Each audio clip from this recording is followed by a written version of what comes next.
Hi, my name is Paul Hooper and I'm the Sales and Marketing Director at Display Technology. In the current climate, there's a reluctance to use public touchscreens for fear of contracting COVID. Our partner Zytronic has developed a new contactless touch technology called Hover Touch, and I'm pleased to introduce you to Dr. Andrew Morrison, who is the Technical Director at Zytronic and will explain further this new technology. A quick bit of housekeeping before I pass over to Andrew.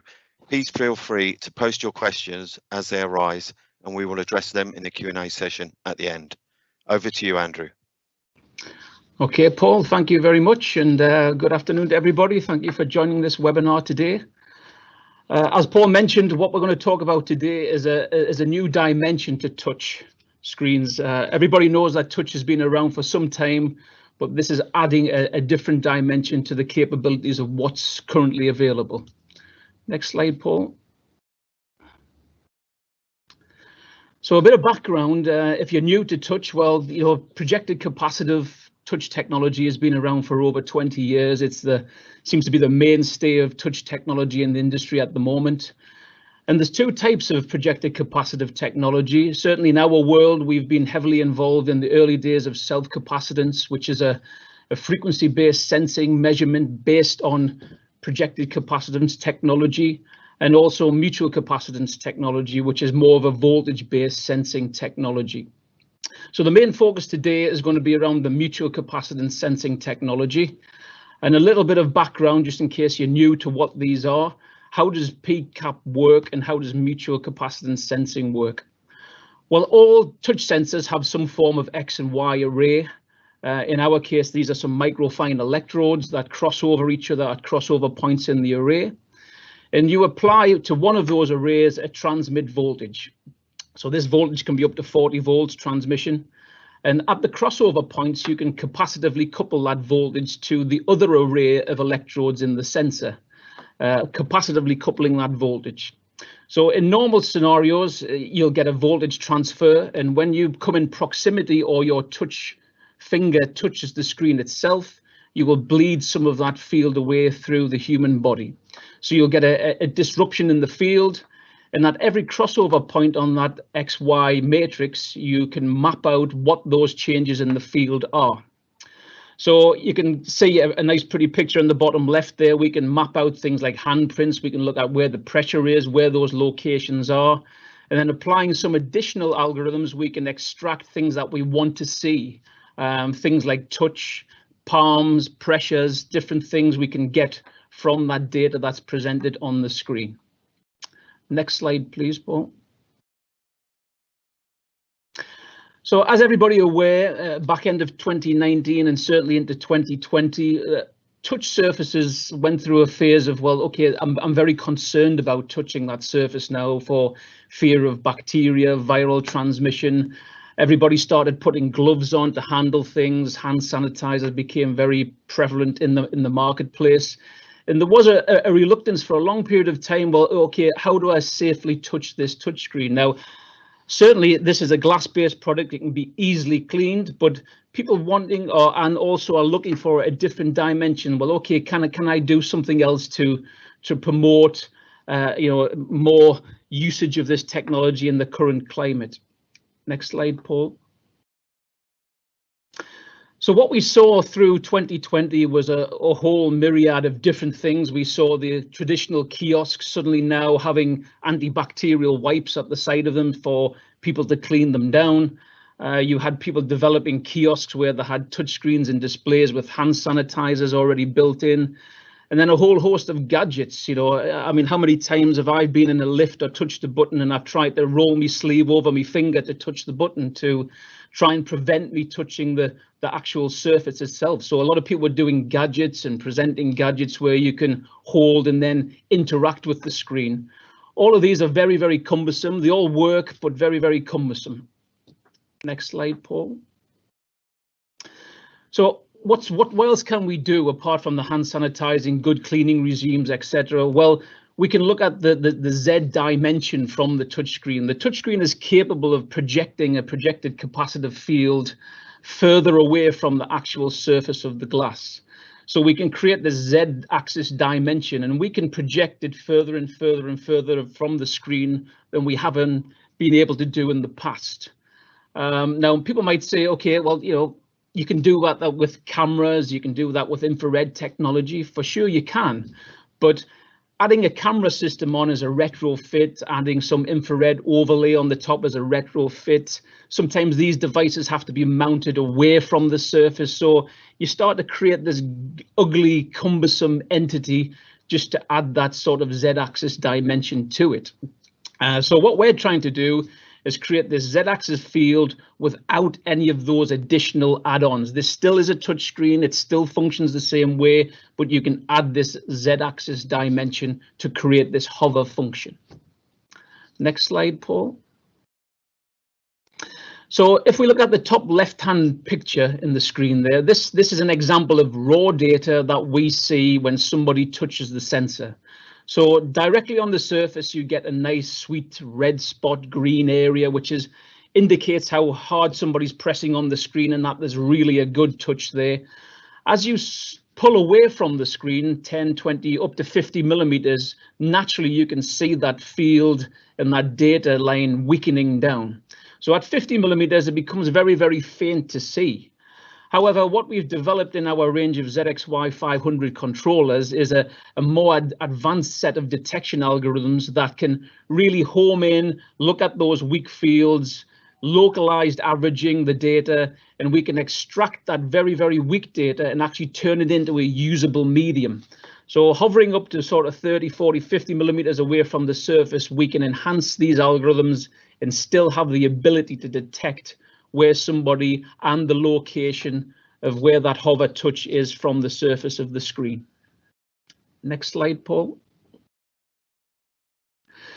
Now, one of the benefits of having this raw data, we know where somebody's touched the screen, we even know where somebody's hovering over the screen, is that you can present this, what we call this heat map. So if you look at the top left there, this is a heat map or a data representation of everywhere somebody or the previous user has touched the screen. So all the red areas are the very high active areas, green areas, less active areas. So we can detect somebody's hovered here or somebody's physically touched here. So you could build this into a cleaning regime. A lot of people don't really know when the full surface has been fully sanitized or cleaned. So you could present this map as part of the GUI interface. When you clean it, it detects where your cloth is and your hand is, and it will remove those areas. So you can be assured that the full surface of the sensor has been fully hand sanitized and cleaned and is safe for use. Next slide, Paul. So a lot of people still want to use gloves in medical environments, even in public spaces. People are still frightened, they want to put gloves on their hands. So working with latex gloves, working gloves. So there's a couple of pictures there, and you'll see some of these in more videos that we'll send around later. Putting a latex glove on doesn't detrimentally change the hover touch performance.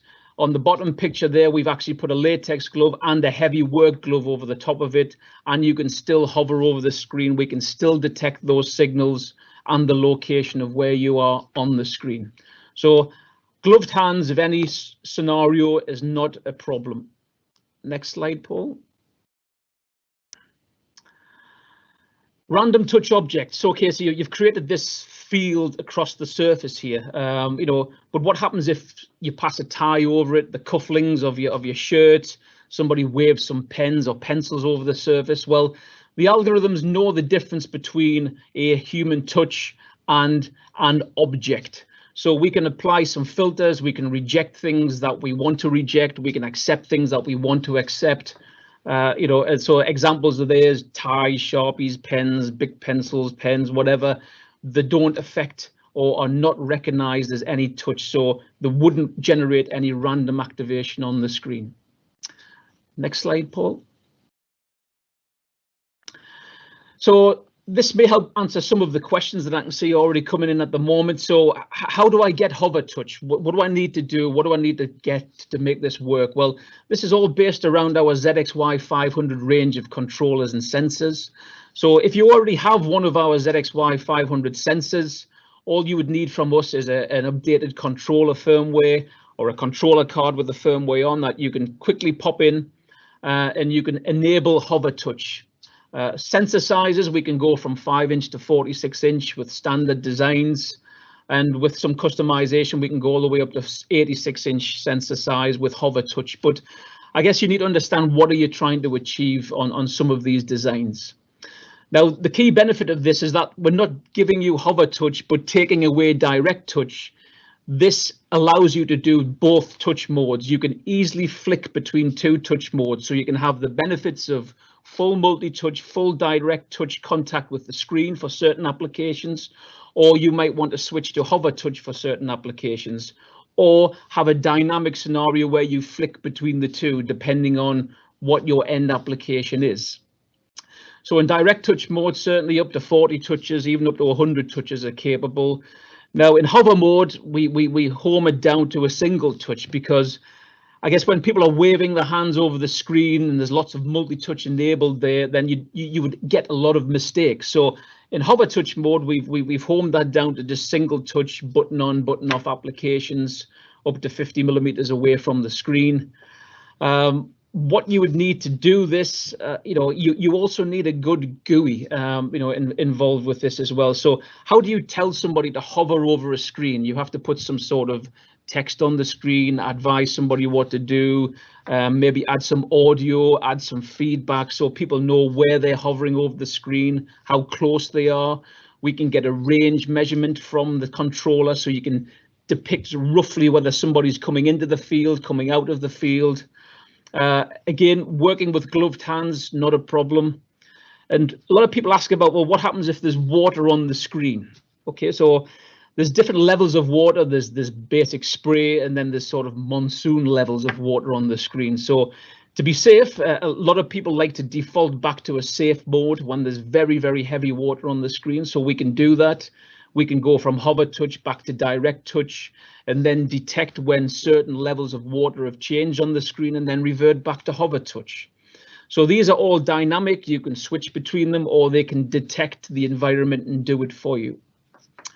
Materials, it's good to know that, what can this hover touch work through? We're all familiar with glass sensors, but most glass sensors that we're producing these days are 3, 4, 6 millimeters. But there's also another dynamic to this technology. It will work through different thicknesses of paper, plastics, even MDF surface tabletops will work through. So it could add a different dynamic to touch and interaction with different surfaces as well. Maximum hover touch distance, well, we've currently set that at 50 millimeters. The sweet spot's around about 30 to 40 because that's what humans, after some testing, really like to work in. If you get too far away, you're waving your hands around in midair. If you get too close in, you're going to touch the surface of the sensor, so it defeats the object. Fully CE and FCC approved and UL rated product. Again, what you would need here is a ZXY 500 sensor. If you've already got one, great. All you would need from us is an updated controller firmware with the card. And just to touch on the last point, that I cannot stress, obviously the GUI is part of this solution as well. So probably about 80–90% hardware solution, but again, how do you get a slick GUI? You're starting to ask people to hover over the surface. So in our experience, 25 millimeter square buttons is ideal. People don't have to think about where they're touching. There's a guard band of 10 millimeters between the buttons. So you're not trying to hover over very, very tiny buttons, which would induce errors from a user and get everybody frustrated. So adding animation, adding audio, adding a little bit of delay. So somebody hovers over a button, after a few milliseconds, you would activate something, or you would give somebody the chance after a second to change their mind. And we've got example GUIs on our videos that we'll share with you, and we can also share some of that source code with you. So it's a very, very easy thing for a developer to build into the application. Okay, next slide, Paul. So these are some examples. I know the pictures, and we'll be sending some links around because we've got all these on our YouTube channel where you can actually see some of these things live in action. So the top left there is, a potential application is elevator buttons, or putting LCDs into a dynamic elevator control unit where you can change the buttons, the size, the shape, the locations of the buttons. You can certainly hover over these buttons on there. We have around about sort of 52, 53 buttons on there. That's around about a sort of a 30-inch diagonal display, narrow panel display. Kiosk and ticketing is obviously a classic example. You know, payment, PIN entry systems, they can all be done with hover touch, and we've got examples of those on the video. Check-in at hospitals, doctors' surgeries, track and trace systems, environments where people may be with high traffic areas nervous about touching the surface.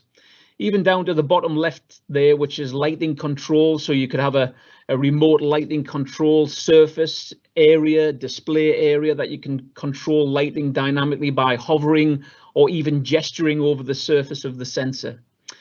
Middle bottom there is obviously pay at the pump. So another classic example, high usage area, you've got a display on there. Maybe you want to select the fuel, you want to put your PIN entry system in for the pay for the fuel itself. So they all can be achieved using this hover touch. And again, just remember, you can switch between hover and direct touch as well. So you've got the benefit of both worlds. Next slide, Paul. And last here, this is another left field application. As I mentioned before, this technology will work through different layers of material. So what we're trying to show there on the bottom right is that the sensor is on the very bottom.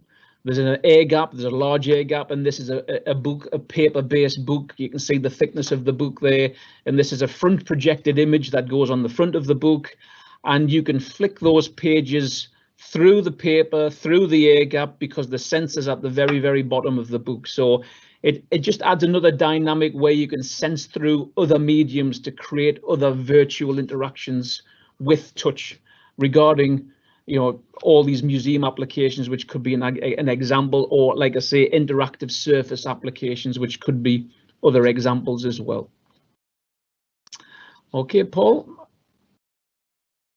So I think at this stage, we'll take some questions and answers. I can see there's a few come through here. Just to revisit some of them again. Somebody says, can I make the sensor I have already hover touch enabled? Yes, if it's a ZXY 500 sensor, all you would need from us is a new controller card that would allow the update to allow you to go into hover mode or direct touch mode. Some people asking there about, okay, well, you know, what operating systems will this work on? Certainly Windows, Linux, anything that already has HID plug and play facilities, this will work, plug and play. Obviously, in Linux or Windows, there's no default de facto hover touch GUI that is recognized. So there's a bit of developing a GUI, which is very easy to do, that allows that user experience to take place slickly. Again, all the data is presented in XY coordinate format. We can give you example coding of how you read that in. Other people are asking there, okay, well, you know, will it work on my Windows desktop? Okay, for sure. If you plug this in and you try and navigate around your Windows desktop, it will hover over the icons.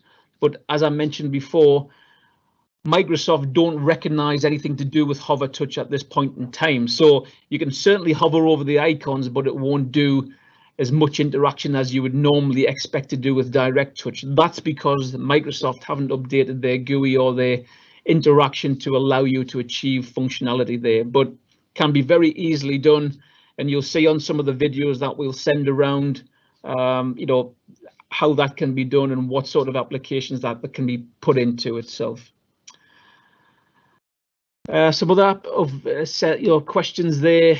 Rain, again, like I say, with water on the screen, you know, there becomes a point where if there's a horrendous amount of water on the screen, what do? Do you expect somebody to hover through the amount of water that's streaming down the screen, or do you want to default back into a normal touch mode? So in the tools that we can supply, you can dial that in what you want it to be. If you're safe and you want to put it back in to direct touch mode, you could easily flick it in by a command line. If you want to come back out of that, you could easily flick it back out into hover touch via a command line. Or there's a solution on the controller that will dynamically detect what's on the surface and make the correct selection for you. So, you know, this doesn't hover, ping around the screen. It doesn't randomly activate around the screen. That's the last thing we want to achieve or do. So there's a fail-safe mode that it would go back to direct touch, and then as time passes by, it would default back to hover touch as well. Okay. So I think what we'll do when we follow this up, we will send you out some links to these type of things and show you some of the videos. And if you've got any questions, by all means, drop it over to Display Technologies or ourselves, and more than happy to work with you with your design, integration, and understand what sort of applications you're trying to achieve with this technology. So I would like to thank you very much for your time today, and I appreciate it. Thank you very much indeed. Back over to Paul.